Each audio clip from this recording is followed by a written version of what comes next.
A reading from the book of the prophet Isaiah. Hear me, O islands, listen, O distant peoples. The Lord called me from birth. From my mother's womb he gave me my name. He made of me a sharp-edged sword and concealed me in the shadow of his arm.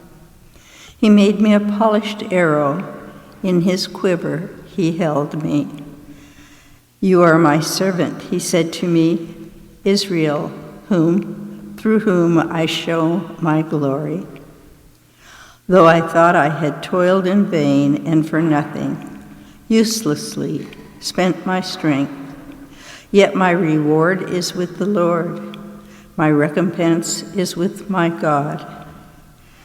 For now the Lord has spoken, who formed me as his servant from the womb, that Jacob may be brought back to him, and Israel gathered to him. And I am made glorious in the sight of the Lord, and my God is now my strength. It is too little, he says, for you to be my servant, to raise up the tribes of Jacob and restore the survivors of Israel. I will make of you a light to the nations, that my salvation may reach to the ends of the earth. The word of the Lord. I will sing of your salvation. In you, O Lord, I take refuge. Let me never be put to shame. In your justice, rescue me and deliver me. Incline your ear to me and save me. Be my rock of refuge, a stronghold to give me safety, for you are my rock and my fortress. O my God, rescue me from the hand of the wicked.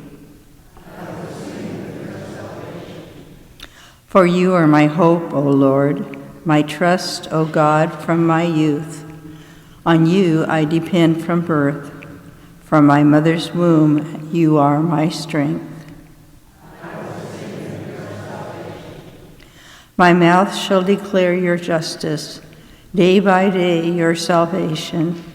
O God, you have taught me from my youth. Until the present, I proclaim your wondrous deeds.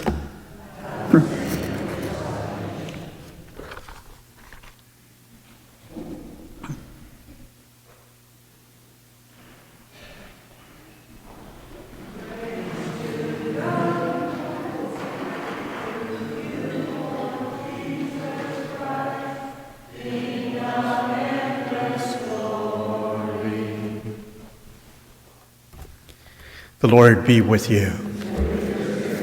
A reading from the Holy Gospel according to John. Reclining at table with his disciples, Jesus was deeply troubled and testified, Amen, amen, I say to you, one of you will betray me. The disciples look at one another, at a loss as to whom he meant. One of his disciples, the one whom Jesus loved, was reclining at Jesus' side. So Simon Peter nodded to him to find out whom he meant. He leaned back against Jesus' chest and said to him, Master, who is it? Jesus answered, It is the one to whom I hand a morsel after I have dipped it.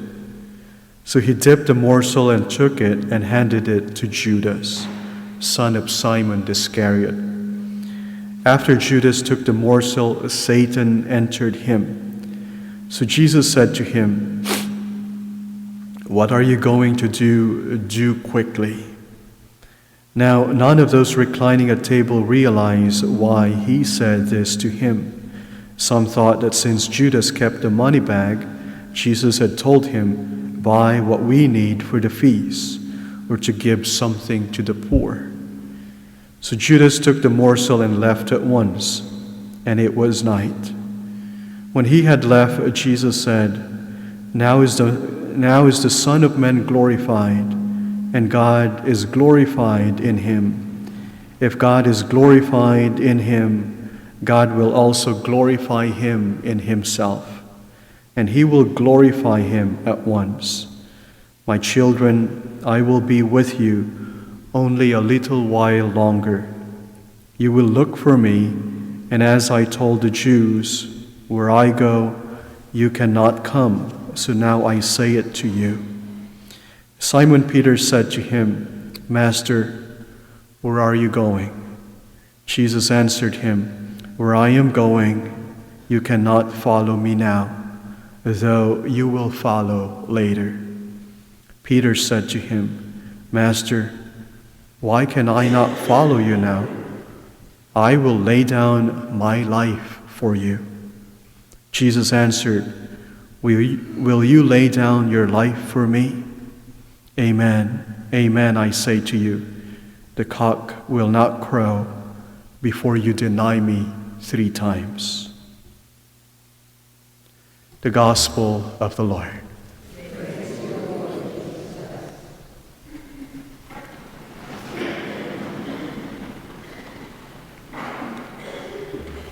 We hear in the Gospel on this Tuesday of Holy Week the betrayal of Judas and also the betrayal of Peter as Jesus prophesied.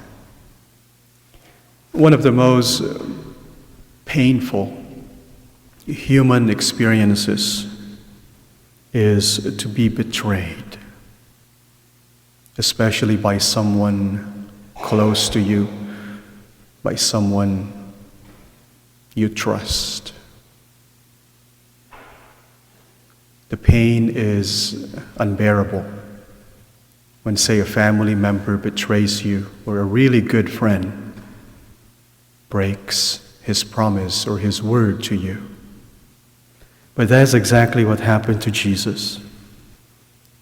One of his disciples, Judas, and his best friend, his right hand, Peter, betrayed him. How can we deal with betrayal?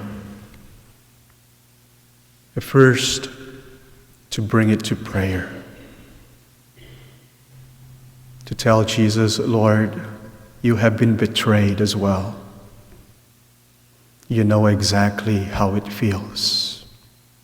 Lord, give me the strength to bear this pain.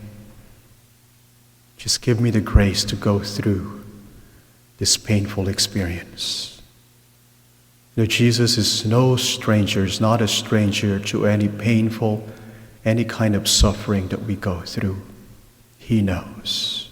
And with him, we can go through any pain, any difficulty in this life.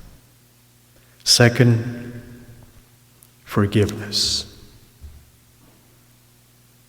It's very difficult to forgive, especially someone who has betrayed you. But there's no healing, there's no peace within without forgiving. You know, Jesus teaches us that the only way to respond to evil is with goodness, with love, and forgiveness. And only then could we experience that peace, His peace.